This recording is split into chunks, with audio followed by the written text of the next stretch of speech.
रीवा नगर निगम क्षेत्र के सिरमौर चौराहे में फ्लाईओवर निर्माण के दौरान सभी दुकानदारों को विस्थापित किया गया था। पुनर्घनत्वीकरण योजना के तहत बनाई गई नई दुकानों में व्यापारी दुकान में तो बैठे हैं, लेकिन उसे अपना नहीं कह सकते। दरअसल अभी इन दुकानों का लीज रजिस्ट्रेशन नहीं कराया गया है। इस मांग को लेकर आज सिरमौर चौराहा व्यापारी संघ के द्वारा आयुक्त नगर निगम को एक बार फिर आवेदन दिया गया है।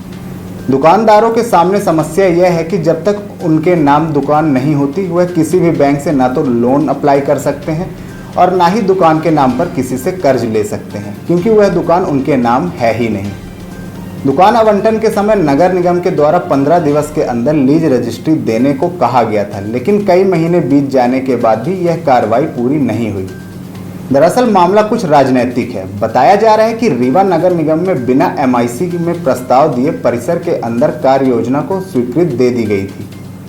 अब जबकि दुकान की लीज रजिस्ट्री का मामला है, यह भी MIC की सहमति से ही होगी, लेकिन MIC के सहमति में जब निर्माण कार्य हो गया तो अब रजिस्ट्री में मामला फंस गया है। हालांकि व्यापारियों ने बताया कि आयुक्त नगर निगम द्वारा आश्वासन दिया गया है कि एक बार फिर प्रस्ताव भेजा जाएगा, इसके बाद उच्च कार्रवाई करके व्यापारियों का लीज रजिस्ट्रेशन करने की कार्रवाई की जाएगी। अरुण सिंह, यहाँ आवेदन देने के लिए क्या मामला क्या है? मामला ये है कि हमारी दुकानें पहले सिरमौर चौराहे से बहोदा रोड को जाने वाली एक कम वृद्ध में दुकानें थी।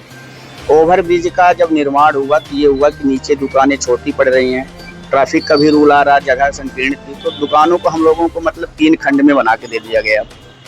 अब उसमें ये था कि इसका क्षेत्रफल जो है रजिस्ट्री लीज रेंट जो भी था पुराना था, तो किसी भी रिकॉर्ड में हम लोगों को शासकीय प्रशासनिक तैयारी के लिए अगर किसी भी चीज़ के लिए हम लोगों को लोन के लेना पड़ता, व्यापारियों के पास उतना पैसा नहीं होता, बैंक के ही सहारे चलते हैं। तो सबसे बड़ी समस्या ये आ रही कि हम लोग किसी भी प्रकार से 1 रुपये का सहारा नहीं पा सकते किसी से। दूसरी बात, नई मार्केट बनी है, जगह चेंज हुआ है, तो व्यापार भी बहुत कम है। तो उसी में लीज रेंट रजिस्ट्री के लिए हम लोगों ने माननीय आयुक्त साहब के पास जब आए तो उन्होंने ये कहा कि MIC को हमने 4 बार इसको वो किया कि मतलब इसकी व्यवस्था की जाए, और उन्होंने ये कहा कि हमारा भी नुकसान है, चूँकि ना कचरे का पैसा कलेक्शन हो पा रहा है, ना उनका हो रहा टैक्स का।